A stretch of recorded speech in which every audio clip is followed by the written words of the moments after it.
No! Trapped in a realm of thorns and a mirror in the woods on the edge of the quiet town of Elmsgrove, 4 siblings lived in a farmhouse near the woods. They were Sophie, aged 14.com, and brave Leo, aged 12, clever and protective Isla, age 10, adventurous and wild Max, age 8, curious and kind. One cloudy afternoon, while exploring deep in the woods, they discovered something strange. A tall, ornate mirror standing between 2 trees, wrapped in ivy and glowing faintly blue. "Who puts a mirror in the forest?" Leo asked, touching it. The moment he did, the mirror shimmered. The reflection twisted, showing not the forest, but another world.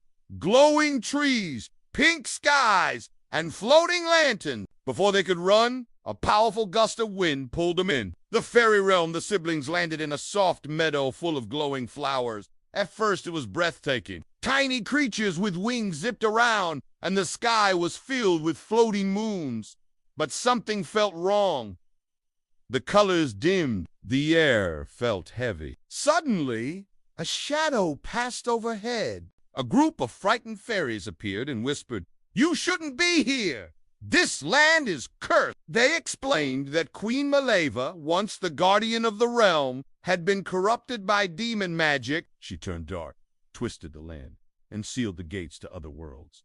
No one had escaped in 100 years. "You came through the mirror gate," said an elder fairy. "It opens only once every century. You may be the only ones who can defeat her, or you'll be trapped forever." The land of Thorns, the siblings set off to find the dark castle where Maleva ruled. They were given gifts by the fairies.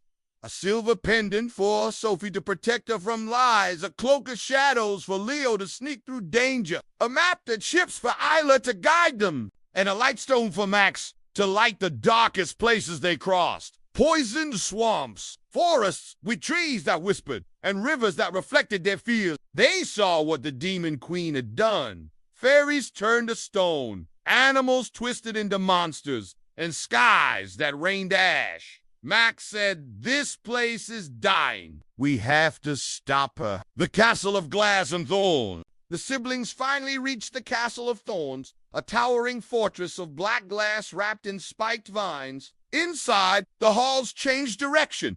Illusions tricked their minds. Their worst memories echoed through the walls. They were separated. Sophie faced a room where she saw her family turning away from her. But she clutched her pendant and whispered, "This isn't real!" Leo used his cloak to sneak past shadow guards and unlock the doors. Isla used her shifting map to navigate the twisting halls and reunite everyone. Max used his lightstone to chase away the darkness, leading them to the throne room. There, Queen Maleva battled with the demon queen. Maleva was tall and terrifying, part fairy, part shadow. Her eyes glowed like fire, and her wings were torn, black, and covered in ash. "You dare enter my kingdom," she hissed. Sophie stepped forward. "You took this world and poisoned it. We're taking it back." Maleva unleashed dark magic. The siblings fought back using the gifts they'd been given and their Sophie deflected her lies with the truth. Leo dashed through shadows and struck from behind. Isla used her map to trap Maleva in a looping illusion. Max's lightstone revealed her hidden, wounded fairy heart as the magic clashed. The queen screamed, "You are just children!" Sophie said,